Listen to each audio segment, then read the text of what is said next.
Assalamualaikum warahmatullahi wabarakatuh. Apa kabar anak ibu? Alhamdulillah sehat.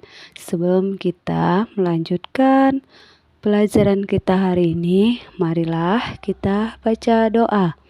Bismillahirrahmanirrahim. Raditu billahi robba wabil islami dina wabil muhammadin nabiyya wa rasulah rabbil zidna ilman warzuqna fahman wa amalan soliha amin. Pelajaran kita hari ini adalah tentang beriman kepada Allah. Mempercayai Allah itu ada, seperti manusia, hewan, laut, tanaman, dan semua yang ada di alam semesta tidak mungkin ada dengan sendirinya. Ya, itu pasti semua itu yang menciptakan Allah Subhanahu wa Ta'ala. Oleh karena itu, kita sebagai makhluk ciptaannya harus beriman kepada Allah Subhanahu wa Ta'ala. Arti beriman kepada Allah artinya adalah meyakini dengan sepenuh hati bahwa Allah itu ada. Kamu wajib percaya dan yakin bahwa Allah itu ada. Mengetahui Allah itu ada melalui pengamatan terhadap ciptaannya. Dirimu, ayah, ibu, kakak, dan adikmu adalah makhluk ciptaan Allah. Hewan dan tumbuhan di sekitarmu juga diciptakan oleh Allah. Di antara tanda bahwa Allah itu ada adalah adanya dirimu dan makhluk lainnya yang ada di alam semesta ini. Banyak cara yang dapat dilakukan untuk mengetahui keberadaan Allah. Di antaranya melalui pengamatan terhadap makhluk ciptaannya yang ada di sekitar, baik di sekitar rumah maupun di sekitar sekolah. Allah telah menunjukkan keberadaannya dengan menciptakan manusia beraneka warna kulit, rambut, dan sifatnya. Allah juga menunjukkan keberadaannya dengan membedakan rasa dan bentuk dari tumbuhan dan hewan yang ada di sekitarmu. Mengetahui Allah itu ada melalui Asmaul Husna seperti Al-Basir, Al-Adli, dan Al-Azim.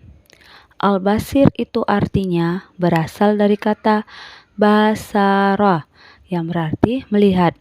Al-Basir berarti Allah Maha Melihat. Allah Maha melihat segala sesuatu, baik yang tampak maupun yang tidak tampak atau gaib. Tidak ada satupun kejadian yang luput dari penglihatan Allah. Seperti Allah Subhanahu wa Ta'ala berfirman, Innallaha huwas samiul basyir, yang artinya dialah yang maha mendengar, maha melihat. Dan yang kedua, Al-Adli, yang artinya Allah maha adil. Menurut para ulama, Al-Adli artinya menempatkan sesuatu pada tempat yang semestinya. Ada juga ulama yang mengatakan bahwa adil adalah memberikan hak kepada pemiliknya dengan jalan yang benar.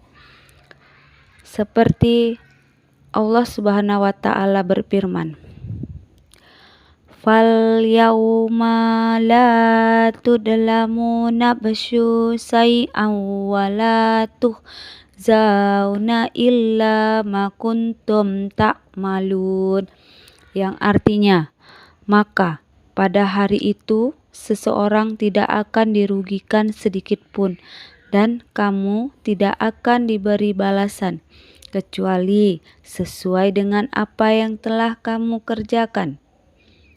Seseorang yang adil adalah orang yang jujur dan menempatkan sesuatu pada tempatnya. Orang yang adil biasanya tidak berpihak kepada salah satu kelompok tertentu. Orang yang adil juga tidak berpihak kepada salah seorang yang berselisih. Allah menjelaskan dalam Al-Quran bahwa sikap adil itu tidak boleh memihak. Asmaul Husna selanjutnya tentang Al-Azim. Al-Azim berasal dari kata azama yang berarti agung atau besar. Al-Azim berarti Allah Maha Agung atau Allah yang Maha Besar. Semua makhluk kecil di hadapan Allah, semua makhluk membutuhkan Allah. Allah tepat meminta segala sesuatu. Hal tersebut sesuai firman Allah. Allahus Somad yang artinya Allah tempat meminta segala sesuatu. Surah Al-Ikhlas ayat 2. Sebagai umat muslim, kita harus selalu memuji Allah karena keagungan dan kebesarannya. Keagungan dan kebesaran Allah tidak ada batasnya. Keagungan Allah tidak bisa diukur oleh akal manusia. Oleh karena itu, kita harus selalu mengagungkan Allah.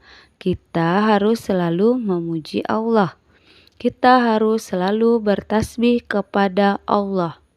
Pelajaran kita selanjutnya yaitu hikmah dari mengetahui Allah itu ada. Setelah mengetahui Allah Subhanahu wa Ta'ala itu ada melalui makhluk ciptaannya yang ada di sekitar rumah dan sekolah, banyak hikmah yang dapat kamu peroleh. Di antara hikmah tersebut adalah sebagai berikut. Yang pertama, meningkatkan iman dan takwa kepada Allah Subhanahu wa Ta'ala dengan cara rajin melaksanakan sholat, menolong orang lain, dan tidak bersikap sombong. Dan yang kedua, jika mendapat kesulitan, selalu memohon petunjuk dan kemudahan dari Allah Subhanahu wa Ta'ala. Dan yang ketiga, selalu menjaga alam ciptaan Allah, seperti tidak membuang sampah sembarangan, tidak menyakiti binatang, atau tidak merusak tanaman. Itulah pelajaran kita sekarang tentang beriman kepada Allah dan Rasul. Jadi untuk anak-anak ibu, tolong diingat ya tentang Asmaul Husna. Cuman sampai di sini saja pelajaran kita. Assalamualaikum warahmatullahi wabarakatuh.